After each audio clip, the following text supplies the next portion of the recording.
অহা 14 ফেব্ৰুৱাৰীত যি সৰস্বতী পূজা আছে আৰু লগতে এটা বিজতৰীয়া অপসংস্কৃতি আমাৰ অসমত প্ৰৱেশ কৰিছে। ইউৰোপীয়ান অপসংস্কৃতিটো হ'ল ভেলেণ্টাইন ডে নে কিবা প্ৰেমৰ ডে।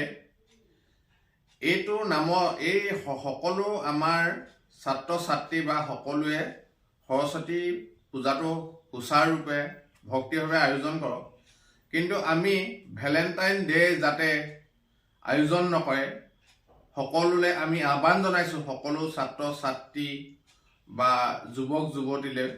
কাৰণ ভেলেণ্টাইন ডেটো এটা পাশ্চাত্য বিজতৰীয়া অপসংস্কৃতি, যিটোৱে আমাৰ সমাজখনক ধ্বংস আৰু কেঞ্চাৰ ৰূপত অধপতনলৈ লৈ যাব।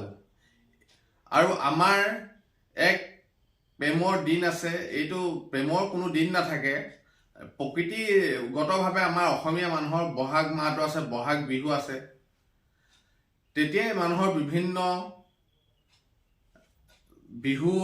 বিহুৱতীৰ মাজত বিভিন্ন ভাৱ বিনিময় হয়, বিয়া বাৰু হয়, বিভিন্ন প্ৰেম হয়। কিন্তু এইবোৰ বিজতৰীয়া অপসংস্কৃতি যাতে কিছুমান অধপতিত যুৱক যুৱতীয়ে ইয়াত উদযাপন কৰি যাতে লখিমপুৰৰ বা অসমীয়া সমাজখনৰ যিটো আমাৰ চলি অহা অতীতৰ পৰা চলি অহা আমাৰ অসমীয়া সত্তাটোৰ ওপৰত, অসমীয়া সভ্যতাৰ ওপৰত এই বিজতীয়া সংস্কৃতিৰ বীজ যাতে ৰোপণ কৰি নিদিয়ে।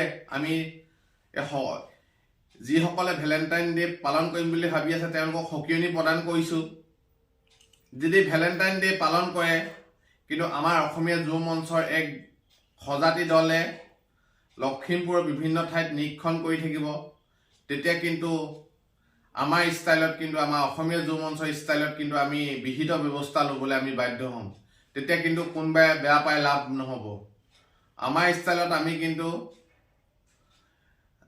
বিহিত ব্যৱস্থা ল'লে ইয়াত কিন্তু জগৰীয়া কিন্তু এই ভেলেণ্টাইন ডে পালন কৰা, এই অপসংস্কৃতি বা